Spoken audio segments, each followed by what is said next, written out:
नमस्कार मेरे प्यारे साथियों, स्वागत करते हैं आप सभी लोगों का एक बार फिर से अपने परिवार एग्री नॉलेज प्लाजा में।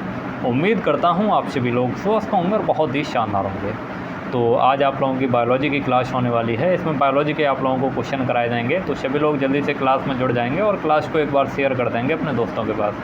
और आप लोग अभी क्लास को लाइक कर दीजिए, क्योंकि बाद में आप लोग भूल जाते हैं, क्लास को लाइक नहीं करते हैं। तो अभी आप लोग क्लास को लाइक कर दीजिएगा और आप लोग एक बार शेयर भी कर देंगे। और चैनल पे नए हैं तो चैनल को सब्सक्राइब भी कर लेंगे। देखिए, अगर आप लोगों को PCB group, PCM group, PAG group या एमएससी के लिए किसी भी के लिए आप लोगों को पीवाईक्यू चाहिए तो आप लोग हमारे यहाँ से ले सकते हैं। उसके बारे में आप लोगों को दिखा देते हैं। यहाँ पे देखिएगा, ये आप लोगों के लिए पीसीबी और पीसीएम के लिए पीवाईक्यू और जीके दोनों इकट्ठे करके एक सीरीज़ रखी गई है। यानी इसमें आप लोगों को पीवाईक्यू दे दिए जाएंगे और जीके के आप लोगों को नोट्स भी दे दिए जाएंगे और कुछ क्वेश्चन दे दिए जाएंगे आप लोगों को जो दिए हुए हैं।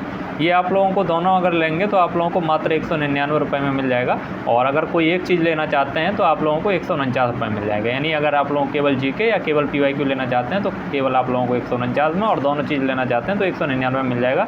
नीचे जो व्हाट्सएप नंबर दिया हुआ है वहाँ से आप लोग QR कोड मांग लेंगे और वहाँ पर पेमेंट कर देंगे। और इसके बारे में और भी अगर आप लोगों को जानकारी लेनी है तो ग्रुप पे जुड़ जाइएगा। व्हाट्सएप ग्रुप बना हुआ है, वहाँ पे आप लोगों को ये सारी चीज़ें वहाँ पे प्रोवाइड हैं, तो वहाँ से आप लोग देख सकते हैं। तो चलिए शुरू करते हैं अपनी क्लास। ये देखिए, सारे लोगों के लिए है। ये हमने केवल पीसीबी पीसीएम का दिखाया है, बाकी एमएससी वालों के लिए भी है, पीएजी वालों के लिए भी है। तो सभी लोग जो लेना चाहेंगे वो ग्रुप से जुड़ के एक बार मैसेज कर देंगे। तो चलिए अब शुरू कर देते हैं क्लास को। यहाँ पे देखिए, आज आप लोगों की बायोलॉजी की क्लास होगी।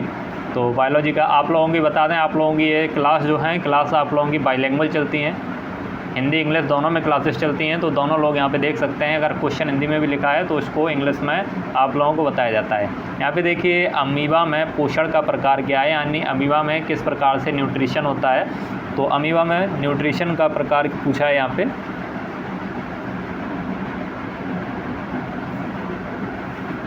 होलोजोइक किस प्रकार का होता है, होलोजोइक होता है। और ये अमीबा के साथ साथ किस में, पैरामीशियम में भी यही पाया जाता है, पैरामीशियम में भी यही पाया जाता है। और जो होलोफिटिक देख रहे हैं ये किस में पाया जाता है, तो ये यूगलिना में, यूगलिना में होलोफिटिक टाइप का न्यूट्रिशन पाया जाता है। और ये देखिए, ये होलोफिलिक जो है वो जंतु स्तर का होता है, जंतु स्तर का, और होलोफिटिक पादप स्तर का होता है। यहाँ पे देखिएगा, आप लोगों को एक चीज़ और पता होगी, जो यूगलिना है, यूगलिना, इसको जंतुओं और पादप के बीच की कड़ी भी कहा जाता है, संयोजक कड़ी कहा जाता है। यानी connecting link between animal and plant कौन है, यूगलिना है। यूगलिना में फोटोसिंथेसिस की क्रिया भी होती है। ऑक्सीजन युक्त रक्त किस में पाया जाता है, ऑक्सीजनेटेड ब्लड जो है वो किस में पाया जाता है, तो ऑक्सीजनेटेड ब्लड किस में, पाल्मोनरी शिरा में पाया जाता है। किस में, पाल्मोनरी वीन्स में पाया जाता है। शिरा को वीन्स बोलते हैं, तो पाल्मोनरी वीन्स में ऑक्सीजनेटेड रक्त पाया जाता है। और देखिए, यहाँ पे दो अपवाद होते हैं, जैसे पाल्मोनरी शिरा है, इसमें ऑक्सीजनेटेड रक्त पाया जाता है, यानी ऑक्सीजन युक्त रक्त पाया जाता है। और वैसे बाकी सभी शिराओं में कैसा पाया जाता है, बाकी सभी शिराओं में अशुद्ध रक्त होता है, यानी डीऑक्सीजनेटेड होता है। लेकिन जो पाल्मोनरी धमनी है, पाल्मोनरी धमनी में अशुद्ध रक्त पाया जाता है। और लेकिन बाकी सभी धमनियों में, पाल्मोनरी धमनी को छोड़ के बाकी सभी धमनियों में कैसे शुद्ध रक्त बहता है। अब आगे देखिएगा, किस अवस्था में गुणसूत्र आधे हो जाते हैं, तो एनाफेज सेकंड की अवस्था में। कौन सा, एनाफेज सेकंड में, एनाफेज सेकंड, डी ऑप्शन है। एनाफेज सेकंड में गुणसूत्रों की संख्या आधी हो जाती है। यहाँ पे है, वर्णांधता का जीन किस गुणसूत्र पर पाया जाता है। वर्णांधता क्या होता है, कलर ब्लाइंडनेस। वर्णांधता क्या होता है, कलर ब्लाइंडनेस। इसमें हरे और लाल रंग में अंतर नहीं कर पाता है। जो वर्णांधता से ग्रसित व्यक्ति होता है वो हरे और लाल रंग में अंतर नहीं कर पाता है। तो ये जीन कहाँ पे पाया जाता है, तो ये जीन एक्स गुणसूत्र पे पाया जाता है। किस पे, एक्स गुणसूत्र पे ये जीन पाया जाता है। और यहाँ पे देखिएगा, इसका वाहक पूछ लिया जाता है, तो वाहक कौन होता है, तो वाहक होती है इसकी पुत्री। पुत्री क्यों वाहक होती है, क्योंकि पुत्री में कौन से गुणसूत्र होते हैं, एक्स एक्स होते हैं। यानी एक एक्स पे अगर वर्णांधता का जीन पाया जाएगा तो दूसरे एक्स के द्वारा उसको दबा दिया जाएगा। और लेकिन अगर पुत्र की बात पूछ ली जाए तो पुत्र या तो वर्णांध होगा या सामान्य होगा। क्यों वर्णांध या सामान्य होगा, यानी एक्स वाई होता है ना पुत्र में, तो यहाँ पे देखिएगा अगर एक्स पे पाया जाएगा, यहाँ पे एक ही एक्स है तो इस पे पाया जाएगा तो ये वर्णांध हो जाएगा, और नहीं पाया जाएगा तो कैसा हो जाएगा, सामान्य हो जाएगा, क्योंकि इसके बाद दूसरा एक्स नहीं है जो उसको दबा दे। आगे देखिएगा बी ब्लड ग्रुप के कितने प्रकार हैं, बी ब्लड ग्रुप के कितने प्रकार हैं, तो बी ब्लड ग्रुप के कितने प्रकार हैं। यहाँ पे देखिएगा एक बी पॉजिटिव होता है, एक बी नेगेटिव होता है, तो दो ऑप्शन सही होगा इसका, बी पॉजिटिव और बी नेगेटिव। आगे देखिएगा ये है हाइपर ट्राइकोसिस के गुण किस गुणसूत्र से लिंक्ड होते हैं, हाइपर ट्राइकोसिस के गुण किस गुणसूत्र से लिंक्ड होते हैं, तो ये बाई गुणसूत्र से, किससे, बाई गुणसूत्र से लिंक होते हैं। जैसे आप लोगों ने देखा होगा कान पर बाल आ जाते हैं, किसी किसी के कान पर बाल आ जाते हैं, तो ये क्या है, ये हाइपर ट्राइकोसिस के कारण होता है। तो ये देखिए बाई लिंक्ड, तो ये ऐसा आप लोगों ने केवल किस में देखा होगा, पुरुष में देखा होगा, पुरुष में देखा होगा, महिलाओं में ऐसा नहीं देखा होगा कि किसी के कान के ऊपर बाल आ जाएं। क्यों ऐसा होता है, क्योंकि ये बाई पे पाया जाता है, और महिलाओं में गुणसूत्र कौन से पाए जाते हैं, एक्स एक्स, यानी बाई होता ही नहीं उसमें, किस में होता है, पुरुष में होता है, एक्स वाई, तो इसलिए ये सब होता है। आगे देखिएगा टर्नर लक्षण प्रदर्शित होता है, टर्नर लक्षण जो है वो क्या प्रदर्शित करता है, तो इसमें क्या होता है, 44 तो पूरे होते हैं और एक होता है x0, क्या 44 प्लस x0, यानी यहाँ पे 45 2n-1, यानी 44 और x0 है ना, तो 45 2n-1। वैसे कितने गुणसूत्र होते हैं, 46 होते हैं, लेकिन इसमें 45 और 2n-1 पाया जाता है। इसको मोनोसोमिक बोलते हैं, क्या बोलते हैं, मोनोसोमिक। अब नेक्स्ट क्वेश्चन देखिएगा, पेंगुइन कहाँ पाए जाते हैं, पेंगुइन कहाँ पाए जाते हैं, तो पेंगुइन जो है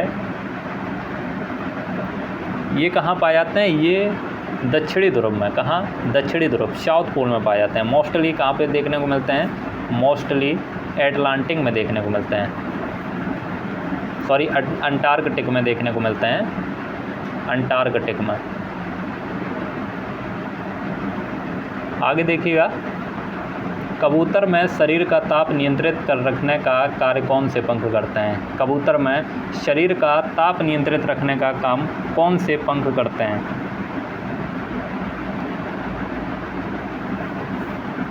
यहाँ पे इस क्वेश्चन को अभी बाद में देखेंगे, थोड़ा ये क्वेश्चन में थोड़ा कन्फ्यूजन है।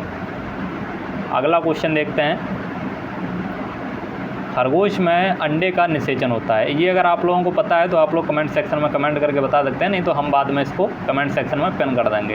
यहाँ पे देखिएगा खरगोश में अंडे का निषेचन होता है, खरगोश में अंडे का निषेचन किसके द्वारा होता है,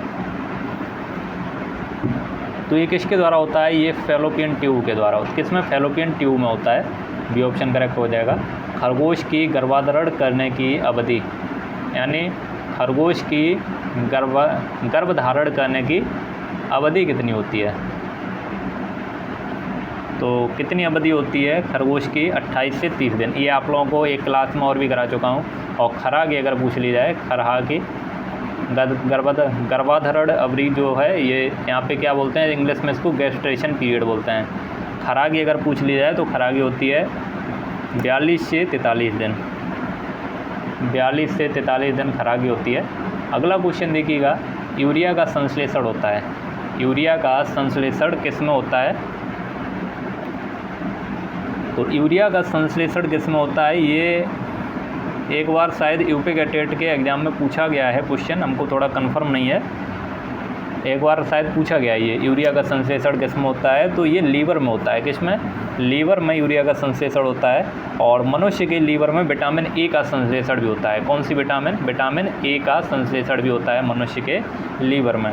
अगला क्वेश्चन देखिए, अगला क्वेश्चन है, कौन सा तंत्र तंत्रिका तंत्र से प्रभावित नहीं होता है, इनमें से कौन सा तंत्र है जो तंत्रिका तंत्र से प्रभावित नहीं होता है, पाचन तंत्र, परिसंचरण तंत्र, श्वसन तंत्र या उत्सर्जी तंत्र। तो यहाँ पे देखिएगा तंत्रिका तंत्र को इंग्लिश में क्या बोलते हैं, इसको नर्वस सिस्टम बोलते हैं, क्या बोलते हैं, नर्वस सिस्टम बोलते हैं। तो इससे ये सारे तंत्र प्रभावित होते हैं, परिसंचरण तंत्र भी प्रभावित होगा, श्वसन तंत्र भी प्रभावित होगा, उत्सर्जन तंत्र यानी excretory system, respiratory system, digestive system, ये सब प्रभावित होंगे। लेकिन कौन सा तंत्र प्रभावित नहीं होगा? सर्कुलेटरी सिस्टम यानी परिसंचरण तंत्र जो है ये प्रभावित नहीं होता है। तो इसका राइट आंसर क्या हो जाएगा? परिसंचरण तंत्र, सर्कुलेटरी सिस्टम। और अगला क्वेश्चन देखिएगा, काकरोच में किस प्रकार का रक्त परिसंचरण तंत्र पाया जाता है? काकरोच में किस प्रकार का रक्त परिसंचरण तंत्र पाया जाता है? तो आप सभी लोगों को पता होना चाहिए, जितने भी कीट होते हैं जो इंसेक्टा में आते हैं उन सब में खुले प्रकार का रक्त परिसंचरण तंत्र पाया जाता है, यानी ओपन सर्कुलेटरी सिस्टम पाया जाता है। और तो ये भी आपके किस में आएगा? इंसेक्टा में आएगा, तो इसमें भी open type circulatory system. Bowman's capsule किसका भाग है? बोमेन्स कैप्सूल किसका भाग है? तो ये किसका भाग है? ये नेफ्रॉन का भाग है। किसका? नेफ्रॉन का भाग है। ये ऑप्शन करेक्ट हो जाएगा इसका। सामान्य व्यक्ति का रुधिर दाब कितना होता है? सामान्य व्यक्ति का रुधिर दाब यानी ब्लड प्रेशर कितना होता है? तो ये होता है 120 या 80 mm होता है। अगर ब्लड प्रेशर इतना है तो सामान्य 120 से 180 तक। अगला क्वेश्चन देखिएगा, इसके बीच में ही रहना चाहिए। निम्न में कौन सी गैस हीमोग्लोबिन से मिलकर स्थायी यौगिक बनाती है? इनमें से कौन सी गैस है जो हीमोग्लोबिन के साथ मिलकर स्थायी यौगिक बनाती है? तो इसमें जो कार्बन मोनोऑक्साइड है, कौन सी? कार्बन मोनोऑक्साइड गैस जो है वो हीमोग्लोबिन के साथ मिलकर स्थायी यौगिक बनाती है। और ये स्थायी यौगिक का नाम क्या है? Carboxy haemoglobin. क्या है? कार्बोक्सी हीमोग्लोबिन बनाती है। और अगला क्वेश्चन है, स्वर यंत्र वाला भाग क्या कहलाता है? स्वर यंत्र वाला भाग क्या कहलाता है? तो इसको लैरिंग्स बोलते हैं। स्वर यंत्र वाला भाग कौन सा होता है? लैरिंग्स होता है। आप लोगों ने देखा होगा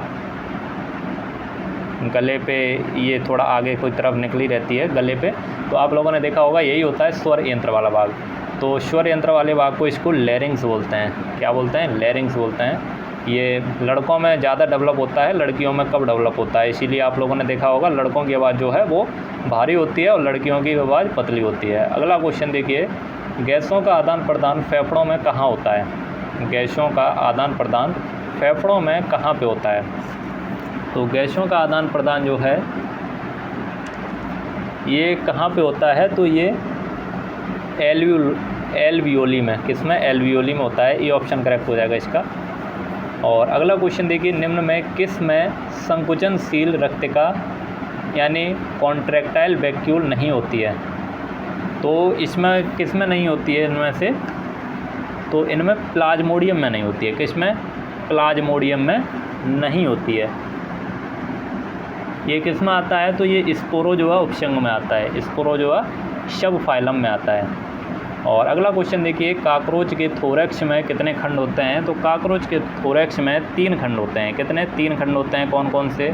एक प्रोथोरैक्स हो गया, एक मीजोथोरैक्स हो गया और एक मेटाथोरैक्स हो गया। आप लोगों से पूछ लिया जाए कि जो इंसेक्ट होते हैं, इंसेक्ट में उनको एक स्थान से दूसरे स्थान पर जाने के लिए कौन सा इसमें जो अंग है, कौन सा पार्ट है वो रेस्पॉन्सिबल होता है? तो इसमें जो थोरैक्स वाला पार्ट है वही रेस्पॉन्सिबल होता है, क्योंकि इसी में उसके लेग पाए जाते हैं और इसी में उसके विंग पाए जाते हैं। तो या तो लेग के माध्यम से जाएगा या तो विंग के माध्यम से जाएगा। तो ये दोनों के दोनों किस में पाए जाते हैं? थोरैक्स में पाए जाते हैं। इंसेक्ट के बारे में और थोड़ा जान लीजिए। तो इंसेक्ट में देखिए 3 pairs of wings, 3 pairs of leg होते हैं, 2 पेयर ऑफ विंग होते हैं, 2 पेयर ऑफ विंग होते हैं और 1 पेयर ऑफ एंटनी होती है। 1 पेयर ऑफ क्या होती है? एंटनी होती है। एंटनी किसका काम करती है? तो एंटनी सेंसरी ऑर्गन का काम करती है। और लेग किसके लिए? चलने के लिए। पंख किसके लिए? उड़ने के लिए। 2 जोड़ी पंख पाए जाते हैं इसमें। अगला क्वेश्चन देखते हैं अब, केंचुए और काकरोच का शरीर भी 3 भागों में बटा होता है, हेड, थोरैक्स और एब्डोमेन। अगला क्वेश्चन है, केंचुए के 20वें खंड पर क्या उपस्थित होता है? केंचुए के 20वें खंड पर क्या उपस्थित होता है?